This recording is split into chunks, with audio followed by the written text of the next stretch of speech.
Buenas, ¿cómo andan? Mi nombre es Andrés Juri, soy ayudante de la cátedra 3 de farmacología. Bien, hoy vamos a ver lo que es el ejercicio 1, el tema de los glucocorticoides. La pregunta es, ¿usaría glucocorticoides? Bueno, como bien dice el ejercicio, Dulcinea del Toboso es una paciente diabética tipo 1 tratada con insulina. Presenta un lupus eritematoso sistémico, motivo por el cual se plantea la necesidad de administrar glucocorticoides. La paciente le advierte al médico: doctor, no se olvide que soy diabética. Bueno, la primera pregunta que se nos plantea dice, ¿tiene algún sentido la advertencia efectuada por la paciente? ¿Por qué? Bien, sí tiene, vamos a tener que aclarar que sí, ya que hay que tener en cuenta que los glucocorticoides tienen tendencia al aumento de la glucemia, ya que son hiperglucemiantes lentos y provocan intolerancia a la glucosa. Como bien dice ahí, bueno, sería lo que es efectos sobre el metabolismo de los glúcidos. Ahora la segunda pregunta va a ser más acorde de qué efectos son, especialmente, qué efecto tienen los glucocorticoides sobre el metabolismo del glúcido. Lo que hacen los glucocorticoides es aumentar la gluconogénesis a partir de los aminoácidos y inhiben la captación de glucosa. Por lo tanto, va a impedirse la glucólisis, favoreciendo la salida de la glucosa al hepatocito. Bien, como tercera pregunta, tenemos ¿qué efectos de los glucocorticoides fundamentan su indicación en este paciente? Bueno, como sabemos, el lupus eritematoso sistémico es una enfermedad autoinmune. Entonces, lo que nosotros buscamos con los glucocorticoides es que sean utilizados como inmunosupresores, ¿sí? Que hagan su efecto inmunosupresor, o sea, tanto siendo inmunomoduladores negativos y también como antiinflamatorios. Bien, la cuarta pregunta dice si puede solucionarse de alguna manera los problemas que el uso de un glucocorticoide puede ocasionarle al paciente diabético. Bien, entonces sí, con la administración de un hipoglucemiante o insulina o administrando un corticoide con menor efecto sobre el metabolismo de los que son los hidratos de carbono. En este caso se le puede administrar al paciente del deflazacort. Bueno, el deflazacort, como bien saben, es un glucocorticoide que tiene un bajo efecto lo que son el metabolismo de los glúcidos, ya que por lo que no va a producir hiperglucemias relevantes para el paciente diabético. Y otra opción también eh, sería utilizar otro glucocorticoide teniendo en cuenta los niveles de glucosa del paciente y aumentando así la dosis de sus drogas antidiabéticas. En consecuencia, sí, lo vamos a usar. Eh, Voy a administrar el deflazacort. Y las contraindicaciones, bien, hay contraindicaciones, pero son relativas, ¿sí? Mayor o menos grado de importancia. Algunas de estas son embarazo, hipersensibilidad, diabetes, osteoporosis, glaucoma, eventos previos de psicosis, hipertensión arterial, a un paciente con úlcera gástrica. No hay que olvidarse que el uso prolongado de glucocorticoides nos puede llamar a un síndrome bien conocido como es el síndrome de Cushing. ¿Sí? El síndrome de Cushing es característico por presentar a cara de luna llena, ¿sí? Nos lleva a la hiperglucemia, a cambios en la personalidad, a una gran susceptibilidad a infecciones, a retención de líquidos, llevando edemas. Va a tener las extremidades delgadas, pero lo que es a nivel central va a estar obeso, ¿sí? En los hombres va a dar ginecomastia, en las mujeres amenorrea, va a dar la piel fina, estrías púrpuras, ¿sí? Osteoporosis y contusiones y petequias. Bueno, espero que haya sido que les sirva, ¿sí? Y nos vemos en el ejercicio número 3. Muchas gracias. Buenas, ¿cómo andan? Mi nombre es Andrés Juri, soy ayudante de la cátedra 3 de farmacología. Bien, vamos a seguir con el tema de lo que es glucocorticoides, ¿sí? En este caso vamos a hablar de lo que es el síndrome de supresión brusca de glucocorticoides. Antes que nada, primero vamos a hablar un poco de lo que es el eje. Bien, nosotros tenemos lo que es hipotálamo, la glándula pituitaria, la corteza, ¿sí? Vamos a tener que el hipotálamo a través de la CRH estimula lo que es la expresión de la POMC a nivel hipofisario, a partir de la cual voy a obtener ACTH, y esta va a estimular la corteza y se va a secretar lo que es cortisol, ¿sí? Bien, entonces, ¿qué es lo que pasa acá en esta supresión brusca de glucocorticoides? Bien, nosotros tenemos que este síndrome es tiempo dependiente, ¿sí? Ya que lo que necesitamos nosotros es que se haya tratado con glucocorticoides por un periodo de tiempo, aunque sea mínimo 10 días para que el síndrome se observe, ¿sí? A bajas dosis, entonces lo que va a pasar es que al dar el uso externo de glucocorticoides va a producir lo que es la represión de la expresión de la POMC a nivel hipofisario, y también se va a inhibir a nivel hipotalámico la secreción de CRH. Entonces, con lo cual, si esta inhibición se prolonga, se va a generar la atrofia de la corteza adrenal. Bien, al suspender bruscamente la administración del fármaco, la corteza atrofiada no responde al aumento de ACTH, ¿sí? Y se va a dar el síndrome de supresión. Bien, bueno, y a su vez también las manifestaciones por alteraciones del metabolismo hidroeléctrico van a ser menos marcadas, que ya lo vamos a explicar. Sí, bueno, la pregunta 1 que dice cuál es el mecanismo de producción del síndrome por supresión brusca de glucocorticoides, es como yo le había explicado, ya que el uso externo de los glucocorticoides, bien, producen represión de la expresión de la POMC e inhibición a nivel hipotalámico de la secreción de CRH, con lo cual se va a producir atrofia. ¿A qué llamamos supresión brusca? Es cuando cortamos el fármaco, ¿sí? De una, ¿sí? De manera súbita. ¿Qué efectos tiene la N-corticotrofina sobre la glándula? Bueno, la CTH lo que hace va a estimular el trofismo y la vascularización de la glándula y la secreción de hormonas de la corteza adrenal, más precisamente la zona fascicular y reticulada. Acá lo que me dice el 4 dice, ¿por qué se requiere que el tratamiento haya durado cierto tiempo? Como le había explicado antes, para dar tiempo al glucocorticoide que inhiba el eje y la glándula quede sin estimulación, ¿sí? ¿Y cómo se puede explicar? La pregunta 5 me decía, bien, ¿de qué manera, tomando en cuenta las respuestas 1 y 3, cómo puedo explicar que las manifestaciones por alteraciones del metabolismo hidroelectrolítico sean menos marcadas que en la enfermedad de Addison?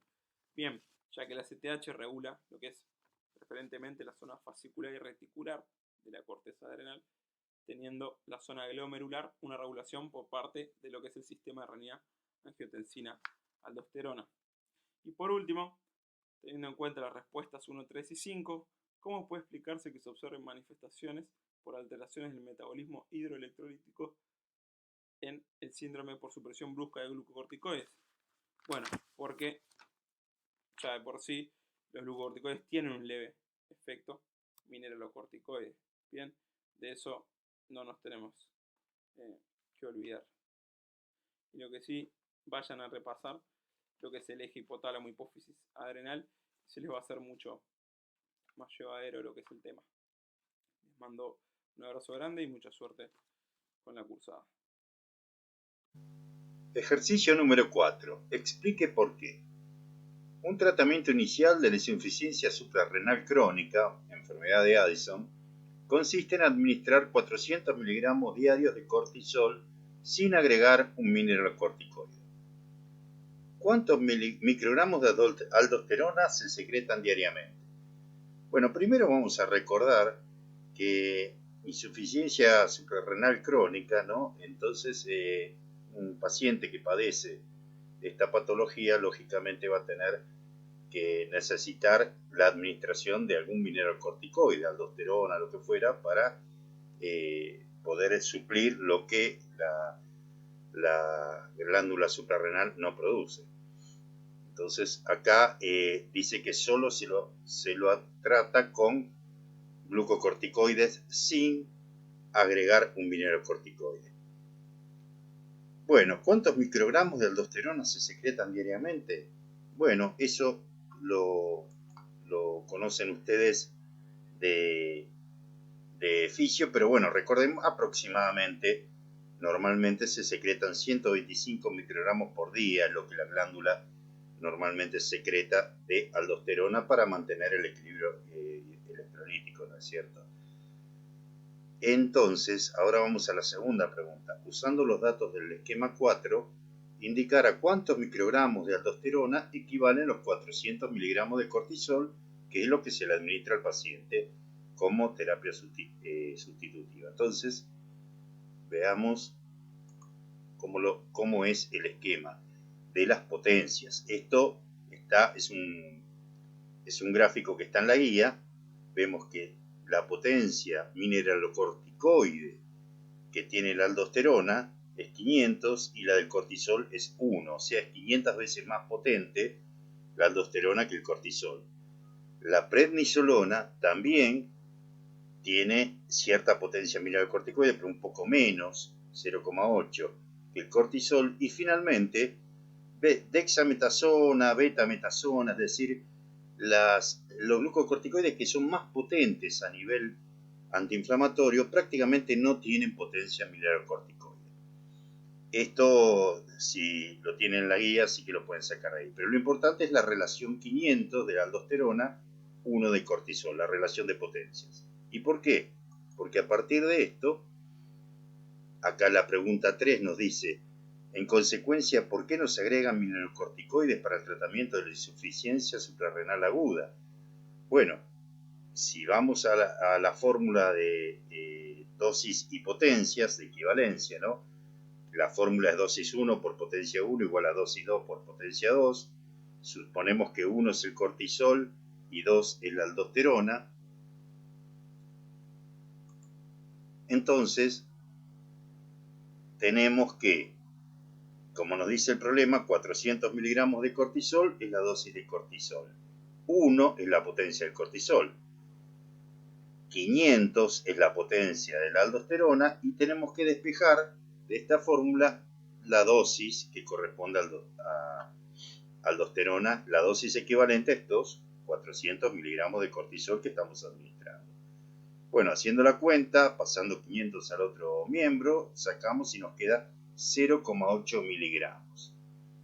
0,8 miligramos es lo que equivale a estos 400 miligramos, lo que equivale de la potencia equivalente a aldosterona a estos 400 miligramos que yo administro de cortisol.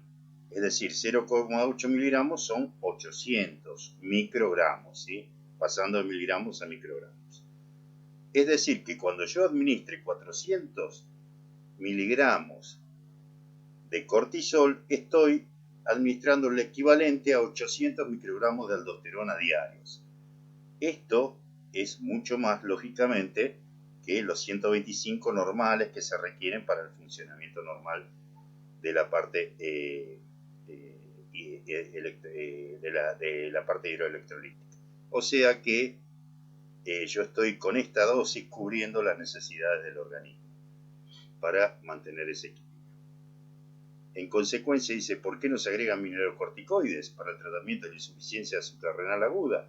Porque con la dosis que doy de cortisol estoy cubriendo las necesidades mineralocorticoides del organismo. Muy bien.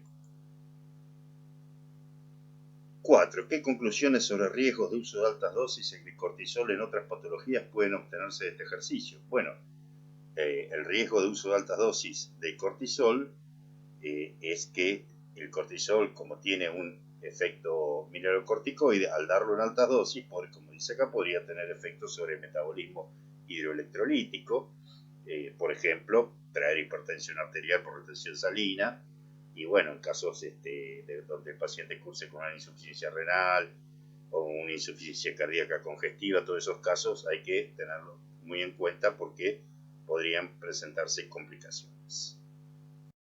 Ejercicio 5. Problemas de anillo.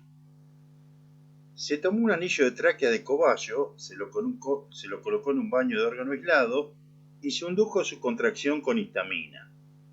Con el anillo así contraído, se efectuó la curva concentración-respuesta al salbutamol, midiendo la relajación, o sea, la disminución de la contracción observada. Luego se efectuó el mismo experimento, pero con un anillo obtenido de la tráquea de un cobayo pretratado in vivo con un glucocorticoide. El gráfico muestra la curva correspondiente al experimento control. La pregunta 1. ¿Qué sucedió con la contracción inducida por histamina cuando se usó el anillo proveniente del animal tratado con glucocorticoides y por qué?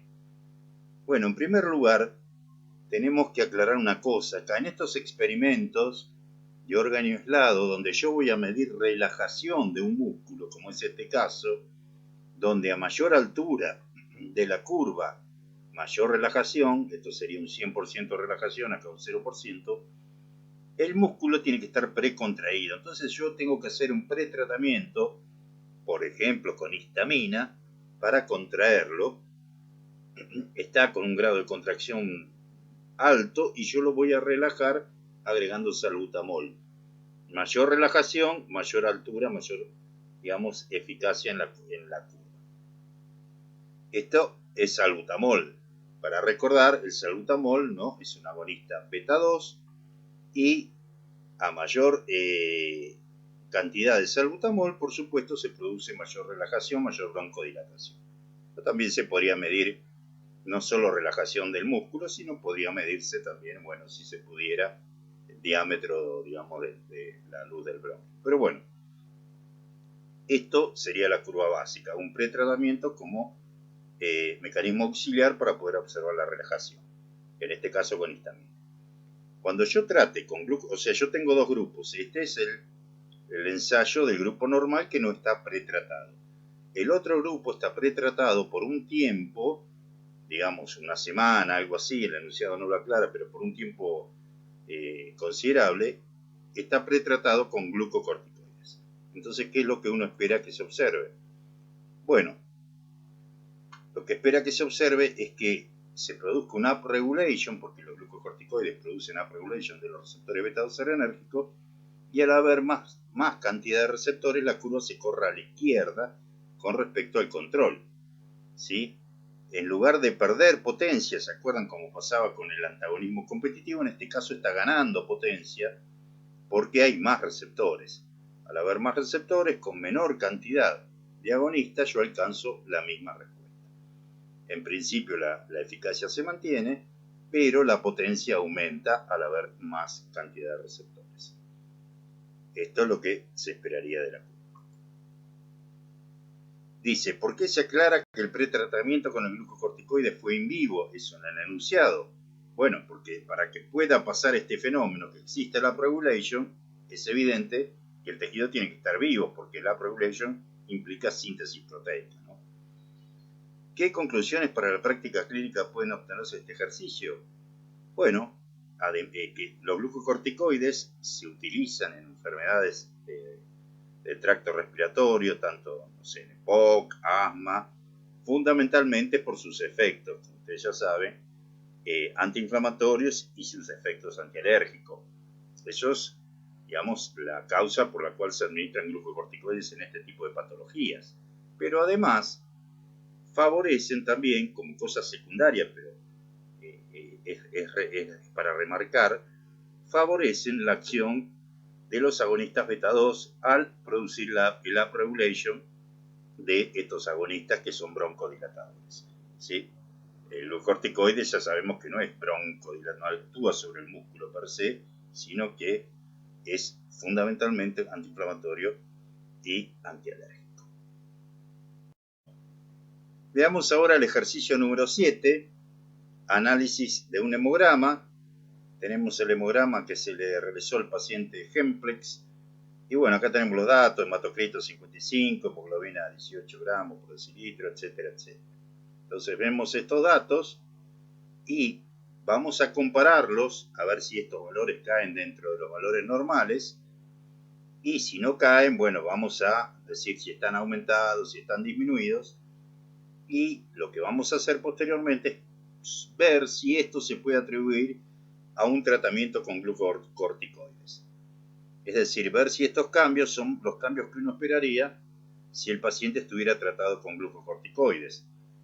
Bueno, para eso tenemos que recordar primero cuáles son los efectos hematológicos que uno espera encontrar en un tratamiento con glucocorticoides. En un uso prolongado uno espera un aumento del nivel de los eritrocitos, hiperglobulia, pero bueno, este aumento el hematocrito, eso en un uso crónico se supone. Ahora, ya desde las primeras dosis, lo que va a ocurrir es que va a haber un aumento en la neutrofilia, un aumento de los neutrófilos, y esto se supone que es porque los neutrófilos pierden, digamos, downregulan las moléculas de adhesión, el organismo, mejor dicho, downregula las moléculas de adhesión cuando está tratado con glucocorticoides, los macrófagos, los neutrófilos quedan retenidos, ¿sí?, en la circulación y no entran a niveles tisulares, por lo tanto se observa un aumento de los mismos. Los eosinófilos, hay una eosinopenia porque los eosinófilos aparentemente quedan secuestrados en la médula ósea, es decir, la médula ósea los niveles son relativamente normales, pero están bajos en la circulación. Y los linfocitos también, hay una linfopenia, o sea, se disminuyen debido probablemente a una redistribución. ¿Sí? En leucemias, también en el tejido linfoide, ahí sí hay un descenso, digamos, a nivel de los linfoblastos, pero bueno, en este caso estamos viendo efectos hematológicos en el organismo sin este tipo de patología.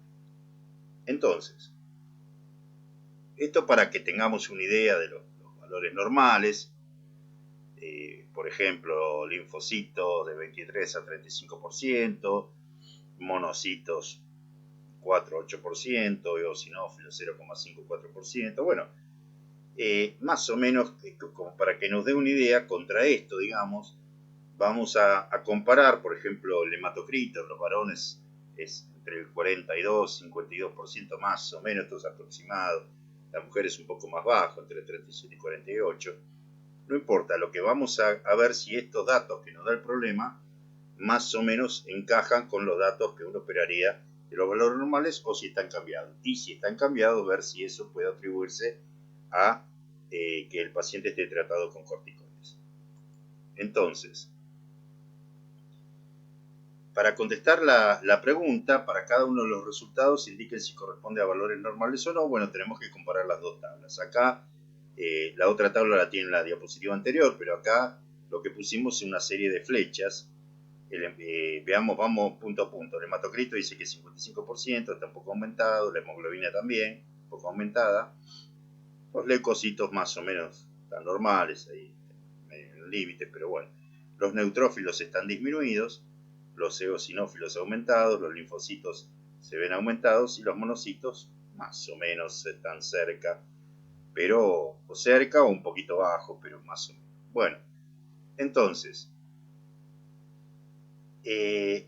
lo que pregunta es si esto puede deberse a que el señor Hemplex estaba recibiendo un tratamiento con corticoides.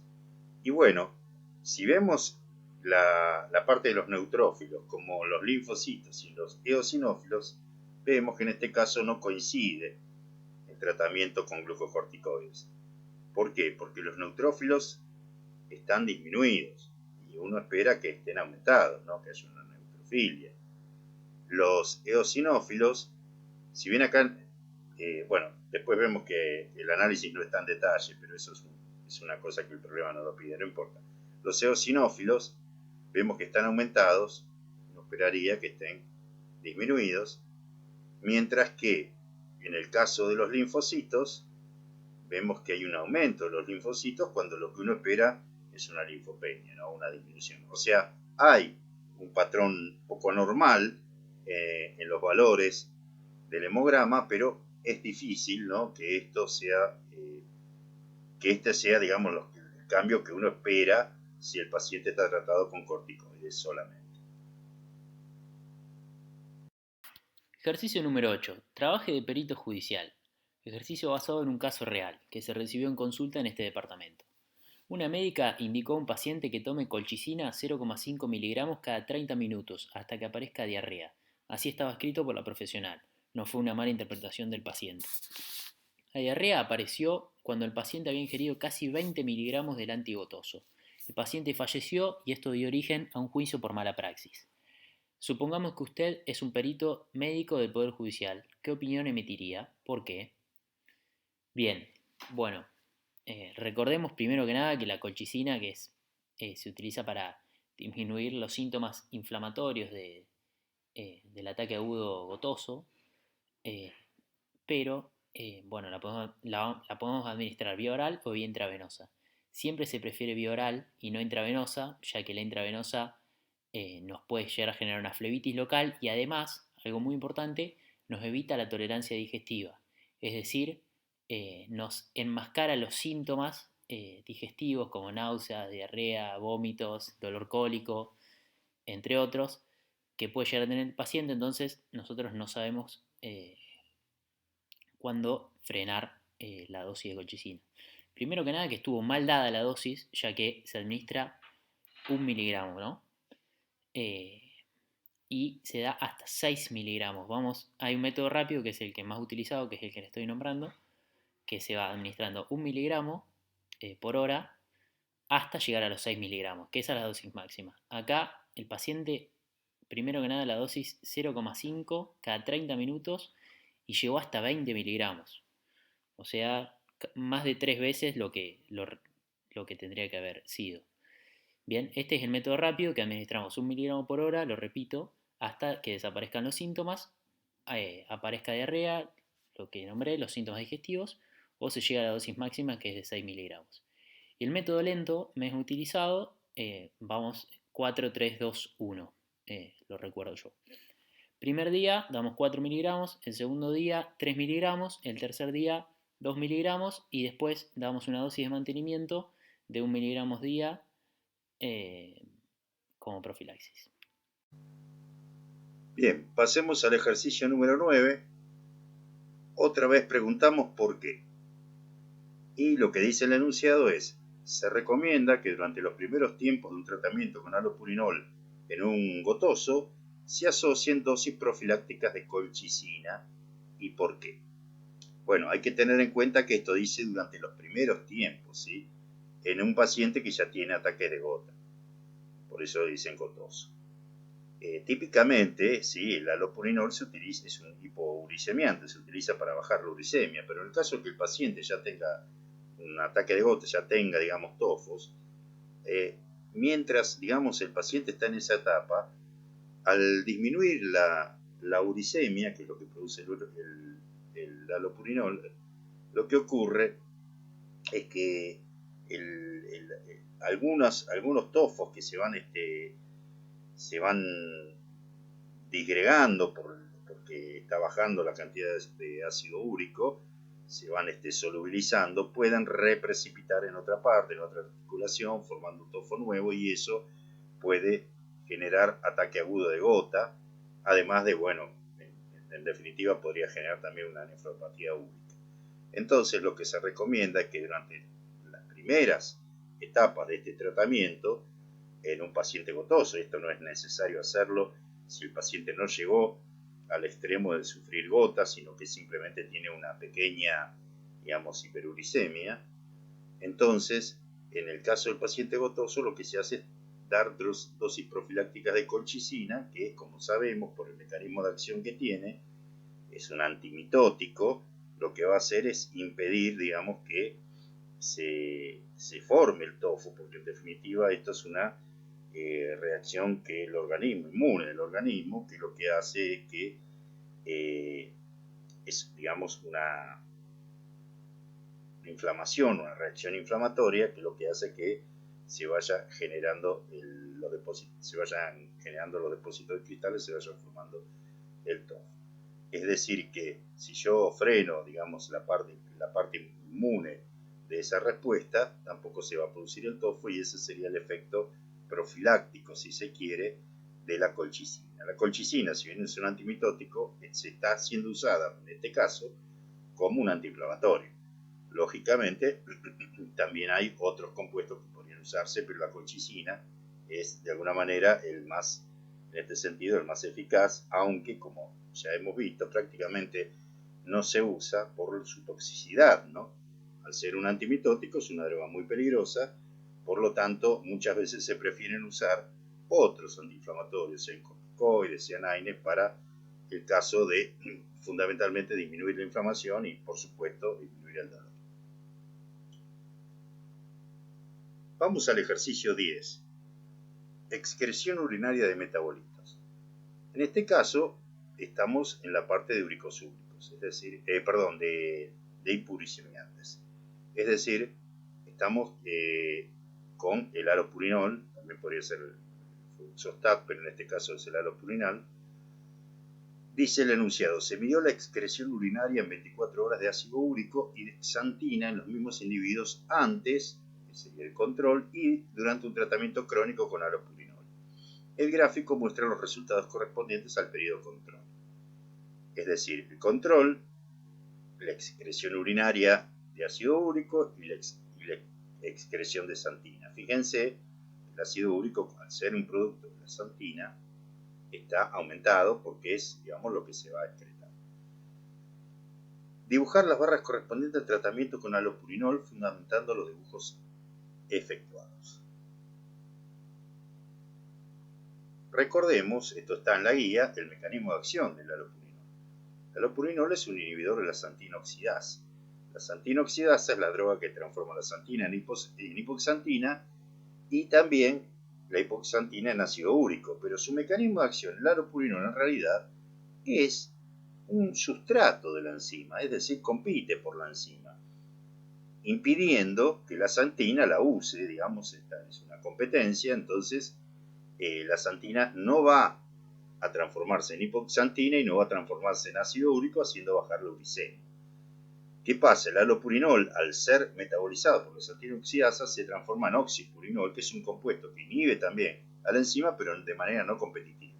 Es decir, que a altas concentraciones de alopurinol se produce, digamos, un pasaje de alopurinol a oxipurinol y todo el sistema se transforma en una especie de inhibidor no competitivo. La xantina oxidasa, digamos, queda inhibida permanentemente. Muy bien, este es el mecanismo de acción, inhibición de la xantina oxidasa. Si yo freno acá, en este punto, de xantina hipoxantina o hipoxantina ácido úrico, freno el pasaje, la ruta metabólica por inhibición de la xantina oxidasa, se va a acumular, obviamente, xantina, se van a acumular todos los compuestos que están antes de este paso en la vía metabólica y no se va a producir ácido úrico y va a disminuir los niveles de ácido úrico en sangre. Entonces, lo que quedaría para un paciente que está tratado crónicamente con alopurinol es que disminuye el nivel de ácido úrico, no importa cuánto, esto es simplemente para ponerlo cualitativamente, disminuyen los niveles de ácido úrico, pero aumentan los niveles de xantina, e hipoxantina también, ¿sí? O sea, todos los precursores se van a ir acumulando. Son solubles y se pueden excretar por orina, por lo tanto eso no sería un problema para el organismo del paciente. Y lo importante es que el nivel de ácido úrico disminuye, que es lo que... Ejercicio número 11. Uricemia. A un grupo de individuos se les midió la uricemia en condiciones control y cuando recibieron un úrico súrico en dosis subterapéuticas y en dosis terapéuticas. El gráfico muestra como referencia la barra correspondiente a las condiciones control. Punto número 1. Dar un ejemplo de droga uricosúrica. Bien, antes de dar un ejemplo vamos a repasar qué hacen las drogas uricosúricas. Son fármacos que aumentan la excreción de ácido úrico, bien, tanto por actuar a nivel de la secreción como en la reabsorción, ya lo vamos a ver. Y los ejemplos son Probenecid, benzbromarona y sulfinpirazona. Ninguna de las tres comercializadas en Argentina. Punto número 2. Dibujar las barras correspondientes a ambas dosis del úrico-súrico fundamentando los dibujos efectuados. Bien, en el gráfico lo que tenemos es en las abscisas la dosis de úrico-súrico y en las ordenadas la uricemia, o sea, la concentración de ácido úrico en sangre. A dosis subterapéuticas lo que tenemos que saber es que compite por la secreción y a dosis terapéuticas por la reabsorción. ¿De qué manera? A dosis subterapéuticas compite por la secreción de ácido úrico, o sea, desde el plasma hacia el túbulo renal, impide que se elimine. Por lo tanto, aumenta la concentración de ácido úrico en sangre, aumentando la hiperuricemia. Como ya lo vamos a ver, a nivel del transportador de ácidos orgánicos compite con varias drogas. Y a dosis terapéuticas lo que hace es inhibir la reabsorción, y al inhibir esa reabsorción hace que se aumente la eliminación y por lo tanto va a haber hipouricemia, por lo tanto va a haber disminución de ácido úrico en sangre. Punto número 4. Dar ejemplos de drogas que puedan producir una reacción adversa por alguno de los mecanismos arriba descritos. Bueno, acá lo que tenemos que pensar es en drogas que se eliminen por el mecanismo de transportador de ácidos orgánicos a nivel del túbulo contornado proximal, al igual que lo hace el ácido úrico. Bien, lo que va a pasar es que hay interacciones a nivel de este transportador de ácidos orgánicos. ¿Con qué puede interaccionar el ácido úrico y aumentar, por lo tanto, sus reacciones adversas? Con AINES ácidos, por ejemplo, como los salicilatos, como el ácido acetil salicílico, incluso a bajas dosis, con diuréticos como las tiacidas, con penicilina, con barbitúricos, con cualquier metabolito que sea ácido, como el ácido láctico, que puede llegar a provenir de una intoxicación por alcohol o de alguna hipoxia tisular. Bien, todo lo que tenga bajo pH va a interaccionar con el ácido úrico.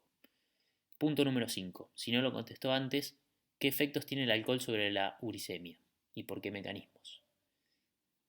Bueno, ahí dice, qué quilombo, ¿no?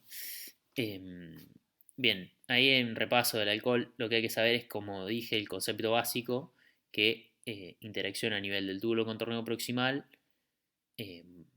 por la producción de ácido láctico, que es ácido y interacciona con el ácido úrico aumentando la uricemia. Bien, el concepto fundamental es que aumenta la uricemia.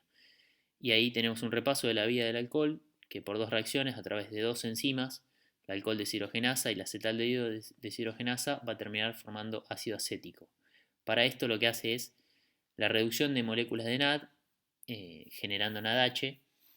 Bien, esto lo habrán visto en bioquímica, que no hay que saber esto del mecanismo detalladamente, pero está bueno repasarlo, que lo que hace que aumente este NADH, la entrada al ciclo de Krebs se ve inhibida, entonces el metabolismo se vuelve de un metabolismo aeróbico a uno anaeróbico. Y el piruvato se convierte en lactato y esto hace que se regenere el NADH. Entonces aumentan los niveles de ácido láctico, que es el que va a interactuar. Y además, para agregar el ácido láctico, lo que hace es acidificar el pH del túbulo renal y sabemos que si aumenta el pH, aumenta la precipitación de los uratos monosódicos y puede desencadenar un episodio de gota. Ejercicio número 12. Ejercicio de integración. Debido a que con colchicina en un cierto porcentaje de pacientes aparece la diarrea antes del cese del dolor, muchos especialistas prefieren tratar el acceso agudo de gota con dosis altas de un antiinflamatorio no esteroide o con glucocorticoides. 1. ¿Qué efectos adversos pueden tener dosis altas pero no tóxicas de AINES? Puede haber alteraciones del estado ácido-base, cefaleas, trastornos gastrointestinales, son de hecho los principales efectos adversos de los AINES, alergia, hemorragias y nefropatía por consumo de analgésicos. 2. En consecuencia, ¿en qué pacientes es riesgoso utilizar dosis altas de un AINE? La respuesta debe incluir por lo menos dos tipos diferentes de pacientes. Es riesgoso en pacientes asmáticos sensibles, en pacientes con úlceras fundamentalmente, están contraindicados los AINES, y en ancianos, por ejemplo. 3. La respuesta a la pregunta 1, ¿es igual para indometacina que para el resto de los AINES? ¿Por qué? La indometacina en realidad da cefalea frontal, neutropenia, trombocitopenia y cierre del conducto arterioso. 4. ¿Qué efectos adversos comunes pueden tener los glucocorticoides y los AINES? ¿Qué sucede si se los administra juntos? Tienen en común la posibilidad de generar hipersensibilidad y hemorragia digestiva alta. Si se administran juntos, hay potenciación de sus efectos antiinflamatorios, o sea, hay sinergia de efectos, pero también aumenta el riesgo de úlcera y hemorragia digestiva. 5. ¿Qué otras reacciones adversas presentan los glucocorticoides? Pueden presentar úlcera gástrica, cuadro psicótico, osteoporosis, síndrome cushingoide, cataratas, aumento de la presión intraocular y alteraciones hematológicas. 6. En consecuencia, ¿en qué pacientes es riesgoso utilizar glucocorticoides? Es riesgoso sobre todo en diabéticos, hipertensos, pacientes con insuficiencia cardíaca congestiva y en pacientes inmunosuprimidos. 7. ¿Por qué en las preguntas anteriores no se hace referencia al paracetamol? Porque en realidad el paracetamol tiene muy poca actividad antiinflamatoria. Ejercicio número 15. Alerta. ¿En qué alertaría a una mamá cuyo hijo recibe corticoides en forma prolongada? Piense en dieta, vacunas y desarrollo del niño. En cuanto a la dieta, estaría bueno implementar una disminución de la glucosa y de la sal y un aumento en el consumo de proteínas, de calcio y de potasio fundamentalmente. En cuanto a las vacunas, hay que dar vacunas inactivadas y no atenuadas, como por ejemplo preferir la Salk en vez de la Sabin. En este link está el calendario nacional de vacunación. Y en cuanto al desarrollo del niño, tener en cuenta la disminución de la masa muscular y de la matriz ósea, o sea, en general son niños que van a crecer menos.